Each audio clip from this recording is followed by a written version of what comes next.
as tradition dictates, we preview the race course.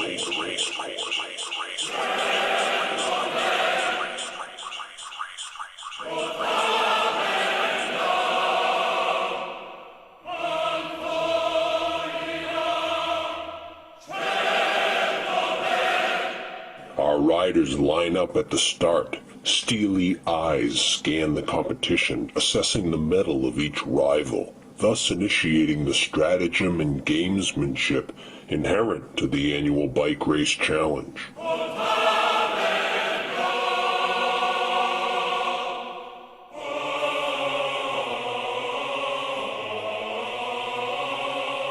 Race tactics are then unveiled, as some riders begin with an explosion of adrenaline in an attempt to jockey for better position. Some will sprint, others will save their strength, knowing the final battle lies well ahead.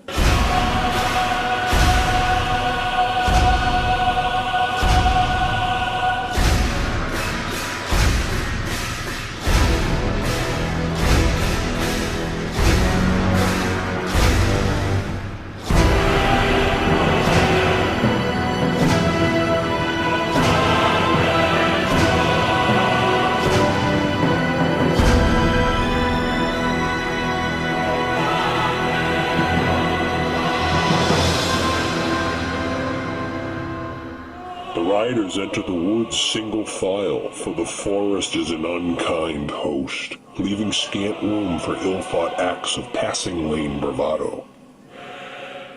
The trek continues through the heavily wooded forest, toward the grove formerly known as Pinewood, the same densely forested grove of pines that in 2003, Bruce Barnett's PowerPoint program erroneously cut off the end of the name, leading Bruce to refer to this part of the course not as the phonetically correct Pine-Woo, but rather the bastardized pronunciation of Pinny-Woo, an appellation that now has been indoctrinated into bike race lore. Yes, we pass through Pinny-Woo.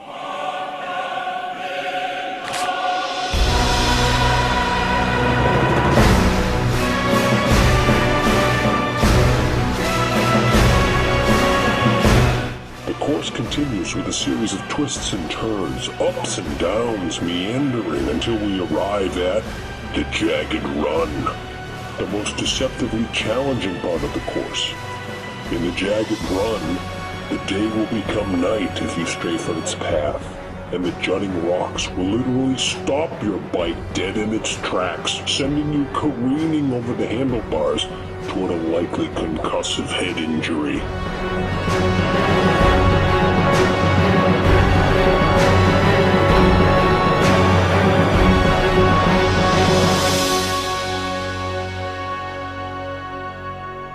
For a brief period, the Jagged Run leads you back onto the main trail, potentially riding directly toward other riders, a deadly game of primeval chicken. But then a left quickly leads you down a series of twists and turns, bringing you to the base of Everest Ridge. Here is where our riders have their aerobic fitness first tested. The short, steep climb of Everest Ridge leads our panting riders to the precipitous ledge atop the ridge. A ledge where a wrong turn can lead to our riders plummeting into oblivion, as evidenced by the carnage below.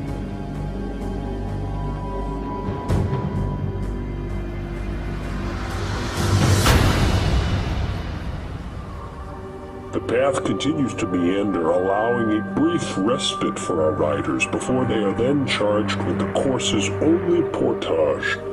No human is capable of riding over this rock wall. Nay, prudent judgment dictates that you dismount and heft your vehicle over the craggy facade thus shown. All of which leads us to the pivotal moment of the race, the climbing of Olympus Mons.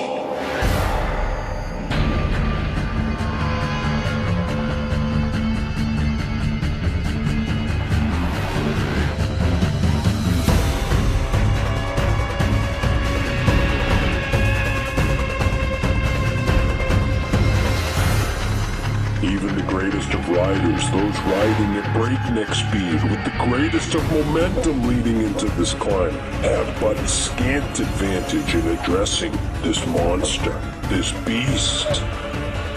The meandering path and sheerness of the climb is daunting beyond all imagination. Through abrupt turns and sharp inclines, our riders will battle surges in lactic acid throughout their lower extremities, compounded by the inevitable hypoxia brought upon by the thin atmosphere. It is our Sisyphean task of Herculean proportions. For it is here on Olympus Mons that careers have been ruined, lives have been lost, one's very sanity brought into question. Olympus is the time-tested executioner of Bike Race 2007, inevitably grinding our riders into panting piles of licorice.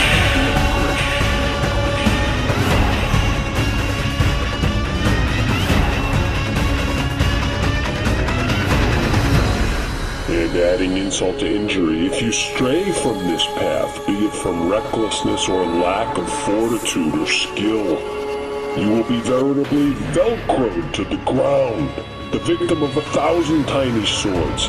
Just one more method of Olympus claiming its prey, for its course is riddled with, nay, run amok with, thorns.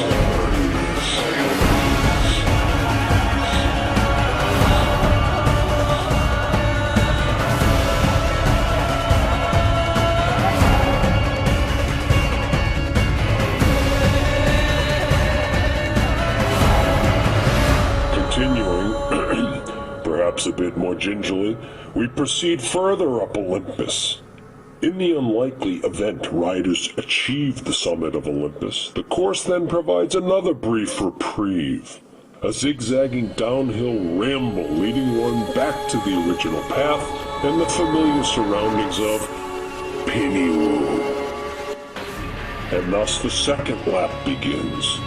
Through the jagged run, up Everest Ridge, up Mount Olympus, and down through Piniwu until initiating a third lap. After the rock wall portage, instead of engaging Olympus a third time, our riders will take a left, braving Piniwu in the opposite direction. Then, after 100 yards up, they will take a sharp right and proceed to the final climb to the finish.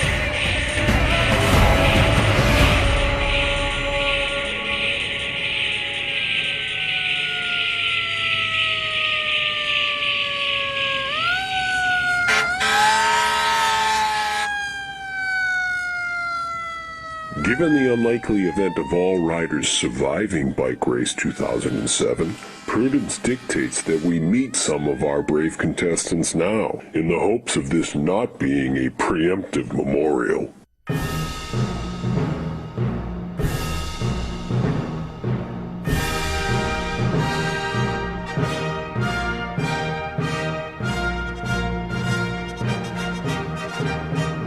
We have an international flair peppering the race this year, with some riders hailing from as far as South Africa, thus garnering the attention of billions worldwide. And while there is insufficient time to review the credentials of each rider, we'll highlight just some of those anticipated to perform favorably.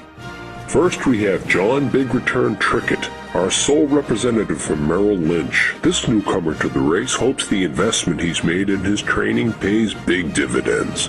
Hailed as perhaps our most enthusiastic participant, Trickett showed lightning-fast reflexes by responding to the mere rumor of a bike race with a resounding, "I'm in." Can this clarity of purpose carry him through to a first-place finish? And then we have our next rider. Each year, this rider improves his finishing time. In a remarkable showing last year, he barreled to a second-place finish despite the heavens having opened up prior to the race, leaving one to wonder, is there any limit to this rider's upside potential? Dismissing traditional training techniques, this man, known as the Surgeon, has trained for the bike race by playing an average of 8 hours of tennis per weekend for the past 3 months. And in the few times he has mounted his steed, he has incorporated his post-training libations into the very workout itself. Will this rule of 1 beer per 10 minutes of bike time help or hurt this competitor? Only time will tell. Our next rider is a genetic anomaly. As though carved from marble, he has his birth certificate with him at all times to demonstrate proof of his 50-plus years. Now participating in the bike race for the first time, we're graced with this athlete's presence only due to a scheduling error. In his sports bag, he boasts a basketball, several tennis rackets, push-up bars, a traveling pull-up bar, and 2 years of timesheets chronicling his sprint times. But fortunately for us, this rider won't be pulling out his bow and arrow, for the Foxborough Archery Final has in fact been canceled. Rather, he will be joining us for Bike Race 2007. And now, our next rider. This neophyte to the bike race has shown world-class trash-talking capabilities, perhaps born from years of exposure to all sports. And despite having never participated in the bike race challenge, his fan base is growing exponentially, based purely on his ability to skewer his rivals with penetratingly aggressive trash-talking emails.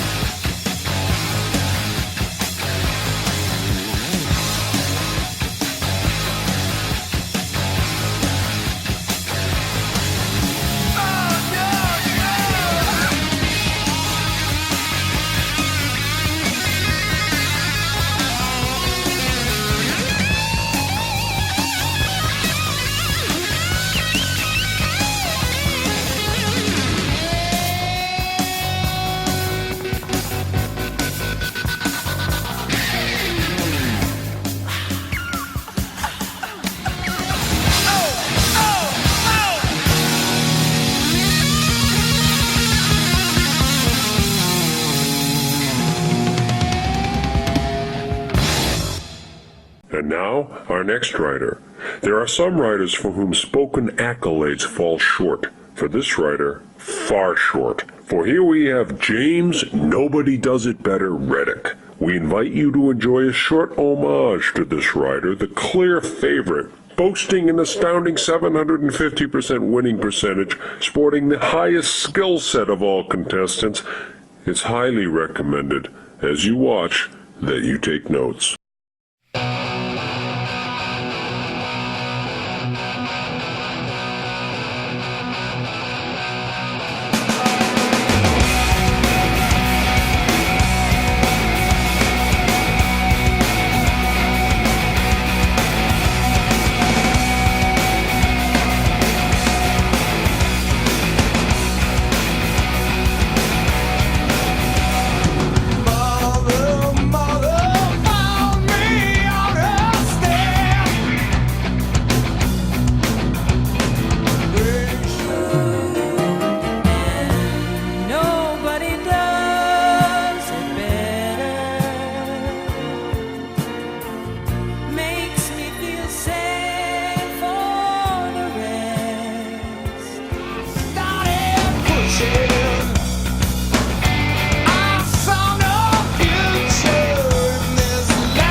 So, we ask the perennial question, who will win the race? And who will win the Bofie?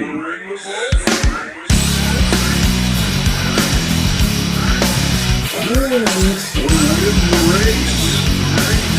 Come on! And who will win the Bofie?